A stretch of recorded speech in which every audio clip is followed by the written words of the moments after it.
सेवा में आने का मकसद नौकरी नहीं था, न कोई रोजगार था। आने का मकसद सेवा भाव के लिए अवसर पाना था। और विभाग ने भी एक मान लिया था कि मैंने विभाग के ऊपर कलंक लगाया है। उनको लगता था कि मैंने भ्रष्टाचार उजागर करके उनकी पोल खोली है, तो उस पर नेगेटिव टर्म मिल गया था। ये सिस्टम बहुत ही खूबसूरत सिस्टम है।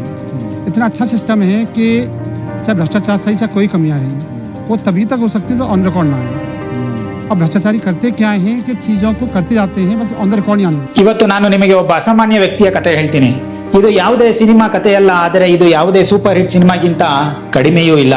ಈ ಕಥೆಯ ಹೀರೋ ಒಬ್ಬ ಅಧಿಕಾರಿ. ಸಾಮಾನ್ಯವಾಗಿ ಅಧಿಕಾರಿ ಅಂದ ಕೂಡಲೇ ನಮ್ಮ ಕಣ್ಣ ಮುಂದೆ ಬರೋದು ದೊಡ್ಡ ಕಾರು, ಬಂಗಲೆ, ನೂರಾರು ಜನ ಕೆಲಸದವರು. ಆದರೆ ಈ ಅಧಿಕಾರಿಯ ಕಣ್ಣ ಮುಂದೆ ಬರೋದು ಗುಂಡಿನ ಸದ್ದು, ಚಿತ್ರವಾದ ಮುಖ ಮತ್ತು ಪ್ರಾಮಾಣಿಕವಾಗಿ ಇರೋದಕ್ಕೆ ಅನುಭವಿಸಿದ ನರಕ ಯಾತನೆ. ಅವರ ಹೆಸರು ರಿಂಕು ಸಿಂಗ್ ರಾಹಿ.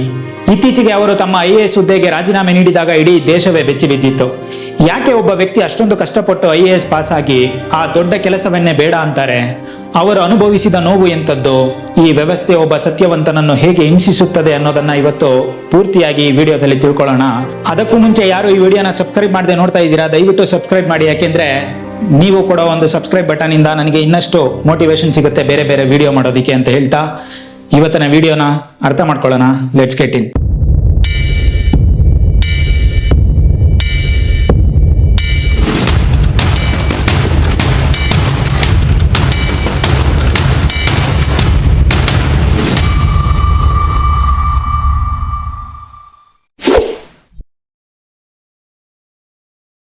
ರಿಂಕು ಅವರ ಜೀವನ ಶುರುವಾಗಿದ್ದು ಉತ್ತರ ಪ್ರದೇಶದ ಅಲಿಗಢದ ಒಂದು ಸಣ್ಣ ಗಲ್ಲಿಯಲ್ಲಿ. ಇವರ ತಂದೆ ಶಿವನಂದನ್ ಸಿಂಗ್ ಅವರು ಒಂದು ಸಣ್ಣ ಹಿಟ್ಟಿನ ಗಿರಣಿ ನಡೆಸುತ್ತಿದ್ದರು. ಮನೆಯಲ್ಲಿ ಅಷ್ಟೊಂದು ದುಡ್ಡಿರಲಿಲ್ಲ. ರಿಂಕು ಓದಿದ್ದು ಸರ್ಕಾರಿ ಶಾಲೆಗಳಲ್ಲಿ.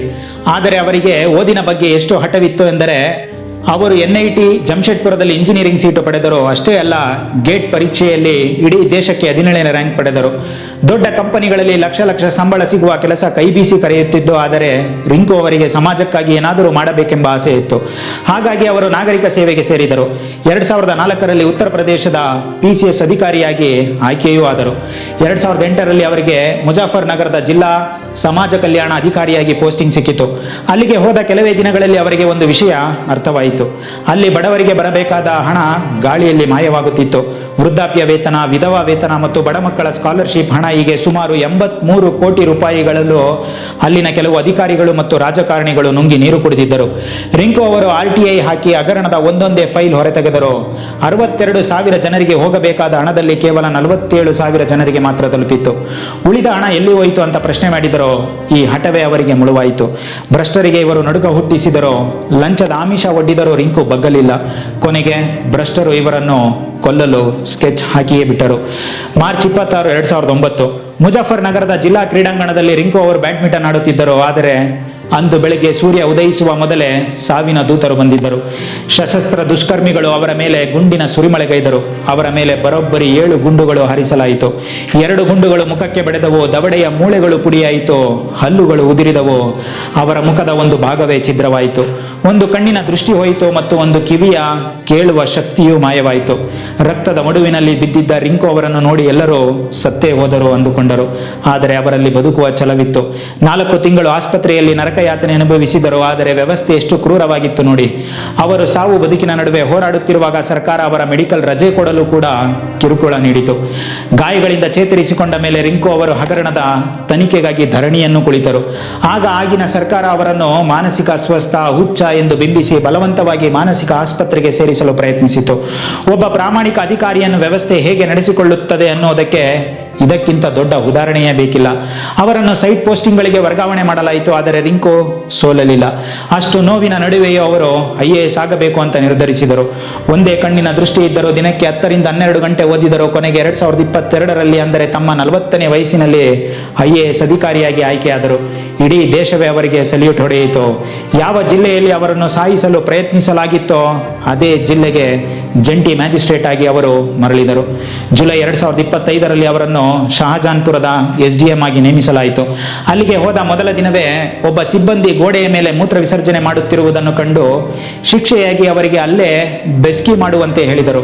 ವಕೀಲರು ಪ್ರತಿಭಟನೆ ಮಾಡಿದಾಗ ರಿಂಕು ಅವರು ತೋರಿದ ಹುಂಬತನ ಸತ್ಯವಂತರಿಗೆ ಮಾತ್ರ ಸಾಧ್ಯ. ಇಲ್ಲಿ ಸರಿಯಾದ ಶೌಚಾಲಯ ಇಲ್ಲದಿರುವುದಕ್ಕೆ ಮುಖ್ಯಸ್ಥನಾಗಿ ನಾನೇ ಜವಾಬ್ದಾರಿ ಎಂದು ಹೇಳಿ ಜನರ ಮುಂದೆ ತಾವೇ ಕಿವಿ ಹಿಡಿದು ಬಸ್ಕಿಯನ್ನು ಹೊಡೆದರು. ಈ ವಿಡಿಯೋ ವೈರಲ್ ಆಯಿತು.